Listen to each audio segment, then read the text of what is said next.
Hello दोस्तों, स्वागत है आप सभी का मेरे यूट्यूब चैनल में। तो लास्ट टाइम से काफ़ी टाइम से वीडियो नहीं आ पा रही थी मेरे इस चैनल पे। तो आज हमने लास्ट के 20 सेट कर चुके थे, तो ये काफ़ी दिन बाद वीडियो मैं अपलोड कर रहा हूँ। तो ये हमारा प्रैक्टिस सेट नंबर 21 है, जो कि नवीन सर द्वारा चलाई गई नाइक सीरीज़ है। तो चलिए बिना समय गवाए हम शुरू करते हैं। और हाँ, एक और ज़रूरी बात, आप सब लोग इसकी PDF मांगते रहते हैं, तो मैं डिस्क्रिप्शन में अपने टेलीग्राम चैनल की लिंक दे देता हूँ। वहाँ जाके आपको क्लास और इसकी जो नोट्स हैं इसकी लिंक भी मिल जाती है, तो वहाँ जाके आप इसे नोट डाउन कर सकते हैं। और मेरी आपसे यही दरख्वास्त है कि पहले आप नवीन सर की क्लास देखें, उसके बाद इसका रिवीजन करके इससे नोट्स बनाएं। धन्यवाद। चलिए शुरू करते हैं। तो हमारा पहला क्वेश्चन है कि कौन सा नृत्य MP के कामड़ जनजाति द्वारा किया जाता है। तो वो है तेरा ताली। और जो कि MP से तो किया ही जाता है, जो कि राजस्थान की जनजाति कामड़ के द्वारा भी किया जाता है। नेक्स्ट है, ऐसे ही मुनारी नृत्य है वो उड़ीसा और झारखंड के द्वारा, और दपाल नृत्य राजस्थान और पैका उड़ीसा, झारखंड और छत्तीसगढ़ द्वारा किया जाता है। नेक्स्ट है, मध्य प्रदेश के कुछ अन्य नृत्य हैं जो कि प्रमुख जनजातियों द्वारा किए जाते हैं, जैसे चटकोरा नृत्य कोरकू जनजाति करती है। ऐसे ही भगोरिया नृत्य भील जनजाति, बार नृत्य कंवर और परधौनी बैगा जनजाति करती है। ये मध्य प्रदेश की कुछ प्रमुख जनजातियां हैं जिनके द्वारा ये किए गए प्रमुख नृत्य हैं, इनके द्वारा किए जाते हैं। नेक्स्ट है, संगीत वाद्य मैंडोलिन से जुड़े कुछ प्रमुख नाम हैं, जैसे U श्रीनिवास एक प्रमुख नाम है जो कि मैंडोलिन के वादक हैं। ऐसे ही दो भाई हैं, उजलापू श्रीनिवास और U राजेश। ऐसी दो बहनें हैं, श्री उषा और श्री शाह। ये किससे मैंडोलिन से संबंध रखती हैं, ये इसकी वादक हैं। नेक्स्ट, ऐसे ही एक महत्वपूर्ण नाम आपको याद रखना है गिटार के लिए, वो है ब्रजभूषण कावरा। ऐसी मोहन बीड़ा के आविष्कार के लिए विश्व मोहन भट्ट, ये प्रमुख नाम है। जो इन्होंने ही इसका आविष्कार किया था, उनके ही नाम पर इसका नाम रखा गया मोहन बीड़ा, जो किसने आविष्कार किया, विश्व मोहन भट्ट ने। नेक्स्ट है वायलिन के है MS गोपाल कृष्णन, ये एक प्रमुख नाम है, आपको याद रखना है। नेक्स्ट है, झारखंड में मवेशियों के सम्मान में दिवाली के बाद कार्तिक अमावस्या के अगले दिन मनाया जाता है। ऐसा कौन सा त्यौहार है वो, तो वो है सोहराय त्यौहार, जिसे संथाल जनजाति द्वारा मनाया जाता है। ऐसे ही झारखंड के कुछ प्रमुख अन्य त्यौहार हैं, जैसे जावा जो कि अविवाहित लड़कियों का त्यौहार होता है। ऐसे ही भगवा पारव, मकर, रोहिणी, सरहुल, हल्पुनिया, कर्मा और वंदना, ये कुछ झारखंड के प्रमुख त्यौहार हैं जो झारखंड द्वारा मनाए जाते हैं। नेक्स्ट है, राजस्थान के किसान खेतों में काम करते हुए कौन सा गीत गाते हैं, तो वो गाते हैं पंखिड़ा। पंखिड़ा गीत ये खेतों में काम करते हुए गाते हैं। ऐसे ही राजस्थान के कुछ प्रमुख गीत हैं, जैसे लोटिया, मांड, अलगोजा और मंजीरा। और जो अलगोजा और मंजीरा हैं, ये रज पर्व के गीतों के वाद्य यंत्र हैं, यानी कि रज के जो गीत होते हैं उनके वाद्य यंत्र भी हैं। कौन से, अलगोजा और मंजीरा। नेक्स्ट है, ऐसे ही छत्तीसगढ़ का है पांडवानी, जम्मू कश्मीर का है बाघा और चकरी, और उत्तर प्रदेश के गीत हैं बरहमास, बारहमास और सोहर और कहरवा। ऐसे ही कुछ लोकगीत हैं, फोक डांस जिसे हम इंग्लिश में कहते हैं, जो कि मंडोक द्वारा गोवा में, बाउल बांग्ला और OP पोवाड़ा महाराष्ट्र में, और आला मध्य प्रदेश में, भावगीत कर्नाटक में और पाला उड़ीसा में मनाए जाते हैं। नेक्स्ट है, बॉल बैडमिंटन। जो बॉल में बैडमिंटन होता है उसमें हमारे 5 खिलाड़ी होते हैं, जिनमें इसी मैच में 11 स्कोर होने पर प्रत्येक गेम में खिलाड़ी छोर बदल लेते हैं, मतलब एक दूसरे की साइड जो होती हैं वो इंटरचेंज कर लेते हैं, आपस में बदल लेते हैं 11 स्कोर होने पर।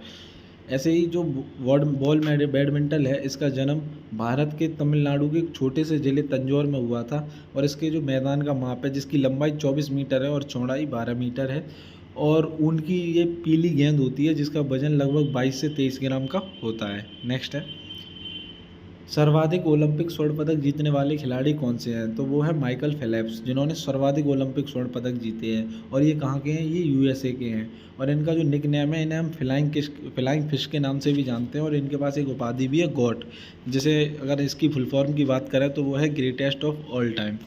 और ये एक तैराकी हैं, यानी कि स्विमर हैं, और इन्होंने अब तक कुल मेडल 28 जीते हैं ओलंपिक में, जिनमें से 23 इनके गोल्ड हैं, यानी कि 23 स्वर्ण पदक, 3 सिल्वर और 2 ब्रॉन्ज, यानी कि 3 कांस्य और 2 ब्रॉन्ज कांस्य पदक, और 3 सिल्वर और 23 गोल्ड पदक जीते हैं इन्होंने। रजत पदक 3 हैं, 2 कांस्य पदक हैं और 23 स्वर्ण पदक हैं। और इनकी एक ऑटोबायोग्राफी है जिसका नाम है बीनीथ द सरफेस। ऐसे हुसैन बोल्ट की एक बुक है द फास्टर मैन अलाइव, ये भी इनके द्वारा एक बुक है। और माइकल फिलिप्स के ऊपर ही एक और बुक है नो लिमिट्स, इन्हीं के ऊपर लिखी गई है ये बुक। नेक्स्ट है, कुछ प्रमुख लेखक हैं और उनके द्वारा लिखी गई रचनाएं हैं, जैसे बंकिम चंद्र चटर्जी द्वारा लिखी गई दुर्गेश नंदिनी, आनंद मठ, और जो हमारा वंदे मातरम यानी कि राष्ट्रीय गीत है वो आनंद मठ से ही लिया गया है। और विषवृक्ष और कपाल कुंडला ये बंकिम चंद्र चटर्जी द्वारा लिखी गई रचनाएं हैं। ऐसी शरद चंद्र चट्टोपाध्याय द्वारा चरित्रहीन, रविंद्रनाथ टैगोर, इन्होंने 1913 में नोबेल प्राइज़ जीता था गीतांजलि के लिए, और गोरा और द पोस्ट मास्टर इनके द्वारा लिखी गई रचना है। नेक्स्ट है, जयप्रकाश नारायण जो है, नेक्स्ट है कि जयप्रकाश नारायण जिनको लोकप्रिय रूप से लोकनायक के नाम से जाना जाता था, जो लोकनायक के नाम से जयप्रकाश नारायण को जाना जाता था। ऐसे ही दीनबंधु के नाम से CF एंड्रूज, देशबंधु के नाम से CR दास को, और राजश्री के नाम से पुरुषोत्तम दास टंडन को, शांति पुरुष लाल बहादुर शास्त्री, और महामना मदन मोहन मालवीय, बाबूजी जगजीवन राम, और देश रत्न राजेंद्र प्रसाद, बिहार विभूति डॉक्टर अनुराग नारायण, राजाजी C गोपालचारी, और जननायक के नाम से कर्पूरी ठाकुर को जाना जाता था। इनके कुछ नाम दिए गए थे न प्रमुख, इनके नाम से इन लोगों को जाना जाता था। नेक्स्ट है, कितने भारतीय राज्य 1 नवंबर को अपना स्थापना दिवस मनाते हैं? तो लगभग 1 नवंबर को आंध्र प्रदेश, कर्नाटक, केरल, मध्य प्रदेश, हरियाणा, पंजाब और छत्तीसगढ़ इनका जो गठन हुआ था लगभग 1 नवंबर को ही हुआ था। ये 7 राज्य ऐसे हैं जिनका गठन 1 नवंबर को हुआ था। ऐसे ही जो आंध्र प्रदेश है हमारा 1 नवंबर 1956, कर्नाटक 1 नवंबर 1956, केरल और मध्य प्रदेश ये सेम डे हुए थे गठित। और ऐसे ही जो हरियाणा है 1 नवंबर 1966, पंजाब भी इसी दिन, और छत्तीसगढ़ 1 नवंबर 2000 को गठित हुआ था। ऐसे ही अगर बात करें, ये तो राज्य हो गए, अगर यूनियन टेरिटरी यानी केंद्र शासित प्रदेश की बात करें तो वो हैं 1 नवंबर 1954 को पुडुचेरी और लक्षद्वीप 1956 को। और बात आती है 9 नवंबर यानी नवंबर में ही बात करें तो 9 नवंबर 2000 को उत्तराखंड, और 15 नवंबर 2000 को झारखंड, और 2 जून 2014 को तेलंगाना। ये भी बहुत इंपॉर्टेंट है, याद रखना है, इस दिन इसका गठन हुआ था। नेक्स्ट है, कुछ प्रमुख हिंदू मंदिर हैं, जैसे पाकिस्तान में कौन सा हिंदू मंदिर है? तो पाकिस्तान में है प्रसिद्ध कटास राज मंदिर, हिंगलाम और वरुण मंदिर, और श्रीलंका में है मुनेश्वरम, म्यांमार में है आनंद मंदिर और गोल्डन पैगोडा, नेपाल में पशुपतिनाथ, चीन में केहुआन मंदिर, UAE में है पहला हिंदू मंदिर जो कि BAPS स्वामी नारायण के द्वारा बनाया गया, और BAPS की फुल फॉर्म में बोचा सनवाली श्री अक्षर पुरुषोत्तम स्वामी नारायण। और UAE का उद्घाटन किसने किया था? इसमें जो पहला हिंदू मंदिर था उसका नरेंद्र मोदी ने। नेक्स्ट है, क्षेत्रीय भाषा। अरुणाचल की जो अरुणाचल प्रदेश है हमारा, उसकी क्षेत्रीय भाषा जो है वो है अंग्रेजी, और नागालैंड की जो है वो ऑफिशियल लैंग्वेज अंग्रेजी ही है। नेक्स्ट है, असम की है असमिया और बोडो, जम्मू कश्मीर की डोंगरी, कर्नाटक की तुलु और कन्नड़, केरल की मलयालम, त्रिपुरा कोकबोरोक, नागालैंड आओ अंगामी, सिक्किम की लेप्चा और मिजोरम की मिजो, ये इनकी क्षेत्रीय भाषाएं हैं। ऐसे ही कोंकणी, गुजराती और हिंदी दमन और दीव की ये भाषाएं हैं, यानी कि क्षेत्रीय भाषाएं हैं। और जो कोंकणी भाषा है वो दमन और दीव की आधिकारिक भाषा है, और दिल्ली की हिंदी है, और चंडीगढ़ की अंग्रेजी क्षेत्रीय भाषा है। नेक्स्ट है, हिंदी भाषा संघ की राजभाषा होगी, ऐसा संविधान निर्मात्री सभा की किस समिति द्वारा 14 सितंबर 1949 में निर्णित कर दिया गया था? तो ये प्रारूप समिति द्वारा मुंशी आयंगर फॉर्मूला पर इसका निर्धारण किया, और जो जिसके तहत एक अधिनियम आया 1963 में, भारतीय राजभाषा अधिनियम। नेक्स्ट है, 92वां संविधान संशोधन जो 2003 में हुआ, उसमें हमारी 4 भाषाएं जोड़ी गई BDMS, यानी कि बोडो, डोंगरी, मैथिली और संथाली। और ऐसे ही 103वां संविधान संशोधन हुआ 2018 में, वो EWS यानी सामान्य वर्ग के लिए था, 101वां GST के लिए था, 102वां जो था वो था NCBC यानी कि जो पिछड़ा वर्ग राष्ट्रीय आयोग था, OBC के लोग जिसके अंडर आते हैं उनके लिए, और 104वां संविधान जो था वो SC ST आरक्षण के लिए था, जो कि बढ़ा के 10 साल कर दिया गया। नेक्स्ट है, दिल्ली सल्तनत की दरबारी भाषा क्या थी? तो जो दरबारी भाषा थी वो थी फारसी, और इसे जो आधिकारिक रूप से घोषित किया वो अकबर ने किया, फारसी को दिल्ली सल्तनत की। ऐसी जो दिल्ली की धार्मिक भाषा थी वो अरबी थी, और मातृभाषा क्या थी? वो थी तुर्की। नेक्स्ट है, दिल्ली सल्तनत में कुल कितने वंश हुए? तो दिल्ली सल्तनत में कुल 5 वंश हुए। कौन कौन से? GKTSL ट्रिक है, ये याद रखेंगे। GKTSL, जी फॉर गुलाम वंश, खिलजी वंश, तुगलक वंश, सैयद वंश, लोधी वंश। और सबसे कम समय तक जो वंश रहा वो खिलजी वंश रहा, और सबसे लंबे समय तक जो वंश चला दिल्ली सल्तनत में वो था तुगलक वंश, जो कि लगभग 94 वर्ष का शासनकाल था। इसमें जो इसके संस्थापक थे गुलाम वंश के, वो थे हमारे कुतुबुद्दीन ऐबक, जो कि मोहम्मद गौरी का एक गुलाम था। और ऐसे ही खिलजी वंश का जलालुद्दीन खिलजी संस्थापक था, और तुगलक वंश का गयासुद्दीन तुगलक, और सैयद वंश का खिज्र खां, और लोधी वंश का बहलोल लोधी था, जिसका शासनकाल 1451 से लेकर 1489 तक था। और हम इसका शासनकाल बहुत इंपॉर्टेंट है, याद रखेंगे। क्यों रखेंगे? क्योंकि ये दिल्ली सल्तनत में सबसे लंबा शासनकाल बहलोल लोधी का था, क्योंकि वो संस्थापक भी था लोधी वंश का। ऐसे ही कुछ गुलाम वंश का शासनकाल कब से कब तक चला, ऐसे ही खिलजी वंश का ये लिखे हुए हैं, आपको नोट डाउन कर लेने हैं। नेक्स्ट है, कुब्बतुल इस्लाम मस्जिद का निर्माण किसने करवाया? तो वो करवाया कुतुबुद्दीन ऐबक ने। और जो भारत की पहली तुर्क मस्जिद थी वो यही थी, कुब्बतुल इस्लाम मस्जिद। और ऐबक का शासनकाल लगभग 1206 से लेकर 1210 ईस्वी तक चला। और इसकी जो राजधानी इसने बनाई दिल्ली की, वो लाहौर को बनाया, और इसने सैन्य राजधानी दिल्ली को बनाया। इसकी जो ऑफिशियल राजधानी थी वो तो लाहौर बनाई, और जो सैन्य राजधानी थी वो इसने दिल्ली को बनाया। और 2.5 दिन का झोपड़ा इसने अजमेर में, इसके जो प्रमुख निर्माण थे, और इसने इसे लाख बख्श पील बख्श का नाम दिया गया, यानी कि उपाधि दी गई। और इसकी मृत्यु जो हुई थी वो चौगान खेलते समय घोड़े से गिरकर हुई थी। चौगान एक ऐसा खेल होता है जो हम घोड़े पे बैठ के, पोलो की तरह होता है, घोड़े पे बैठ के बॉल गोल में डालते हैं, उसी दौरान इसकी मृत्यु हुई थी। और जो कुतुबुद्दीन ऐबक के बाद जो शासनकाल आया वो आराम शाह का आया। इसे याद नहीं रखना है, क्योंकि बहुत कम समय तक ये शासनकाल रहा। और इल्तुतमिश का जो शासनकाल था वो 1211 से 1236 तक चला। ये आराम शाह के बाद इसका शासनकाल आया, ये इम्पोर्टेंट है, इल्तुतमिश का शासनकाल याद रखना है। उसके बाद फिरोज आया गुलाम वंश में, और फिरोज के बाद आई रजिया सुल्तान, जो भारतीय दिल्ली सल्तनत की पहली महिला मुस्लिम शासक थी, रजिया सुल्तान, जिसका शासनकाल 1236 से लेकर 1240 तक था। नेक्स्ट है, किस मंगोल नेता कमांडर ने भारत पर आक्रमण करने के लिए सिंधु नदी पार नहीं की थी? वो था चंगेज़ खां। कुछ किताबों में या कुछ अन्य किताबों में ये भी बताया गया है कि चंगेज़ खां ने भारत पर आक्रमण किया था, लेकिन नहीं, चंगेज़ खां ने भारत पर आक्रमण नहीं किया था। इन्होंने 1221 में योजना तो बनाई थी भारत पर आक्रमण करने की, लेकिन ये लौट गया था, सिंधु नदी इसने पार नहीं की थी। और इसने 1218 में ख्वारिज़्म में आक्रमण किया, और 1219 में ट्रांस अक्सीनिया, जो ईरान वाला क्षेत्र है, उस पर आक्रमण किया। लेकिन 1221 में इसने योजना बनाई, भारत पर आक्रमण नहीं किया, और 1227 ये इसकी मृत्यु हो गई थी, 1227 ईस्वी में। नेक्स्ट है, रजिया बेगम को सत्ताच्युत यानी कि टर्मिनेट करने में किसका हाथ था? तो वो था तुर्कों का। तुर्क लोग इसके खिलाफ रहते थे, तो तुर्कों का इससे टर्मिनेट करने में हाथ था। और तुर्की इतिहास की जो पहली मुस्लिम शासिका थी वो थी रजिया बेगम। और इसके जो पिता थे वो इल्तुतमिश थे, और इसकी माता तुर्कान थी, और उसका गुलाम था याकूत खां, अमीर आखूर नियुक्त किया था।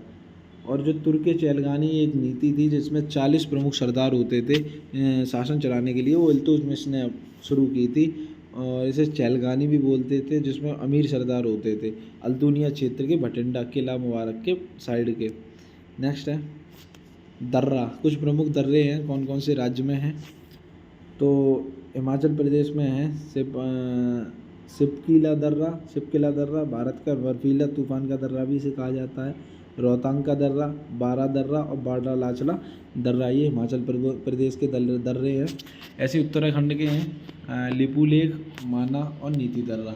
और जम्मू कश्मीर के हैं बनिहाल और खारदूगला। अरुणाचल प्रदेश के यांगयाप दर्रा, दीपूला, लेखापानी, पेंगसिस और बोमडेला दर्रा।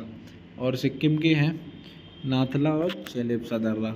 नेक्स्ट है, पालघाट किसके मध्य स्थित है? तो वो नीलगिरी और अनाईमलाई की पहाड़ियों के बीच स्थित है, क्या? पालघाट। और ये बहुत इंपॉर्टेंट है, पालघाट, थालघाट और बोरघाट, ये बहुत इंपॉर्टेंट है, याद रखना है आपको, लास्ट एग्जाम्स में पूछे गए थे। तो जो पालघाट है हमारा वो केरल और तमिलनाडु के बीच में है, और थालघाट जो है वो पश्चिमी घाट पर है, और पश्चिमी घाट को ही हम थालघाट कहते हैं। और ये मुंबई और नासिक वाले क्षेत्र पर है, और भोरघाट जो है वो पश्चिमी घाट पर है, मुंबई और पुणे वाले क्षेत्र को। और जो थाल घाट है इसे प्रायद्वीपीय भारत भी हम कहते हैं। नेक्स्ट है टोगुप दर्रा भारत को किस देश के साथ जुड़ने का पर्वतीय मार्ग है, तो वो है म्यांमार और भारत को। ऐसे ही दिफू दर्रा जो अरुणाचल प्रदेश में है वो भारत, चीन और म्यांमार को जोड़ता है। दियांग दर्रा ये भी अरुणाचल प्रदेश में है, वो भारत और म्यांमार को जोड़ता है।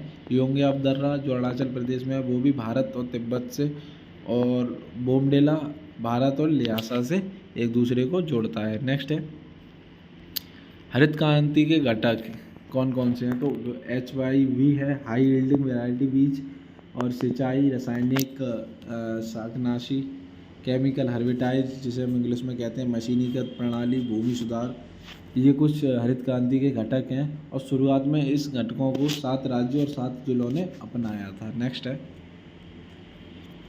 कुछ प्रमुख लेखक हैं जिनके द्वारा लिखी गई पुस्तकें हैं, जैसे एडम स्मिथ द्वारा लिखी गई द वेल्थ ऑफ नेशन 1776 में उन्हें पुरस्कार भी मिला। आत्मसेन द्वारा पॉवर्टी एंड फर्मिनेस, दादा भाई नौरोजी ने लिखी है एक poverty and British rule in India, J.M. Keynes ने लिखी the general theory of employment और इंटरेस्ट एंड मनी, ये एक अर्थशास्त्री थे J.M. कीन्स, इनके द्वारा ये लिखी गई 2 प्रमुख पुस्तकें हैं। नेक्स्ट है कुछ देश हैं और उनके द्वारा सूचकांक हैं जो शेयर मार्केट इंडेक्स होते हैं, जैसे जापान में चलता है निक्की, दक्षिण कोरिया में कोस्पी, फ्रांस में CAC 40, USA में NASDAQ, सिंगापुर में हैंग सेंग, जर्मनी में डेक्स और भारत में BSE बॉम्बे स्टॉक एक्सचेंज चलता है। और जो भारत का सबसे पुराना जो है वो है BSE ही है, भारत का सबसे पुराना बॉम्बे स्टॉक एक्सचेंज। नेक्स्ट है तरंग गर्त की गहराई को क्या कहते हैं, तो डायमेंशन यानी कि आयाम कहते हैं। और प्रकाश की तरंगें जो लाइट वेव्स होती हैं उन्हें ट्रांस वेव्स यानी अनुप्रस्थ तरंगें कहते हैं। और ध्वनि तरंगें जिन्हें हम साउंड वेव्स कहते हैं वो लॉन्गिट्यूडनल अनुदैर्ध्य तरंगें होती हैं। नेक्स्ट है राइबोसोम्स जिसकी खोज पैलेड ने की थी, और इसका वर्क जो है वो है प्रोटीन सिंथेसिस करना, और कोशिका द्रव में ये तैरते हैं। माइक्रोकॉन्ड्रिया और क्लोरोप्लास्ट में ये पाए जाते हैं राइबोसोम्स। नेक्स्ट है मस्तिष्क, हमारे मस्तिष्क यानी कि जो माइंड होता है उसके 3 पार्ट होते हैं, फोर ब्रेन, मिड ब्रेन और हेड ब्रेन, जिसे हम अग्र, मध्य और पश्चिम मस्तिष्क कहते हैं। जो अग्र यानी कि फोर ब्रेन अग्र मध्य होता है उसमें सेरेब्रम एक पार्ट होता है और एक डायनेसेफेलिन होता है, और जो सबसे बड़ा मस्तिष्क का भाग होता है वो सेरेब्रम ही होता है, सबसे बड़ा भाग सेरेब्रम होता है। ऐसे मिड ब्रेन और हेड ब्रेन में अनुमस्तिष्क और मेंट्रला ऑल्वेगेटा होता है, या जिसे हम सेरेबेलम कहते हैं। और ये दूसरा सबसे बड़ा भाग होता है मानव मस्तिष्क में, जिसे हम सेरेबेलम को मेटेनसेफलन भी कहते हैं। नेक्स्ट है मरकरी, जिसे हम सिंबल से दर्शाते हैं Hg से, वो अन्य धातुओं के साथ अमलगम बनाता है, मतलब और धातुओं के साथ रिएक्ट होकर अमलगम बनाता है। ऐसे ही नेक्स्ट है अम्लीय वर्षा, एसिड रेन। एसिड रेन में अधिक मात्रा में सल्फ्यूरिक एसिड होता है, और ये सल्फर, नाइट्रोजन और ऑक्साइड के तत्व मिलते हैं इसमें। नेक्स्ट है LGBTQ समिति का गठन हुआ है, जिसके अध्यक्ष राजीव गोवा की अध्यक्षता में हुआ है। अब बात करते हैं LGBTQ की फुल फॉर्म क्या है, तो L फॉर होता है lesbian, G for gay, B for bisexual, T for transgender और Q फॉर क्यूर। ये आप लोग क्लास देख लेना, मैं आपको नहीं समझा पाऊँगा, आप नवीन सर ने बहुत अच्छे से समझाया है, आप लोग समझ जाइए वहाँ से। नेक्स्ट है हाल ही में नौकायन में पेरिस ओलंपिक के लिए भारत का पहला कोटा किसे हासिल किया है, तो वो किया है बलराज पवार ने।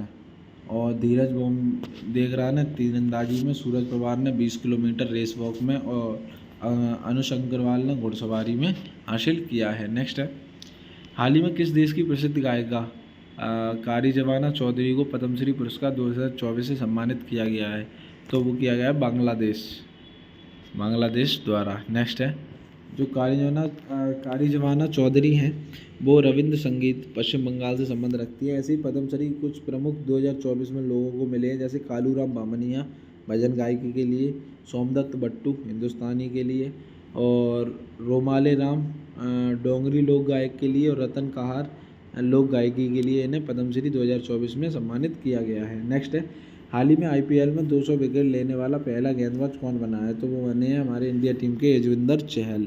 जिन्होंने अब इंडिया टीम में जो आईपीएल में 200 विकेट लिए हैं। नेक्स्ट है आपके होमवर्क का क्वेश्चन, आईपीएल 2024 का फाइनल मैच कहाँ खेला गया?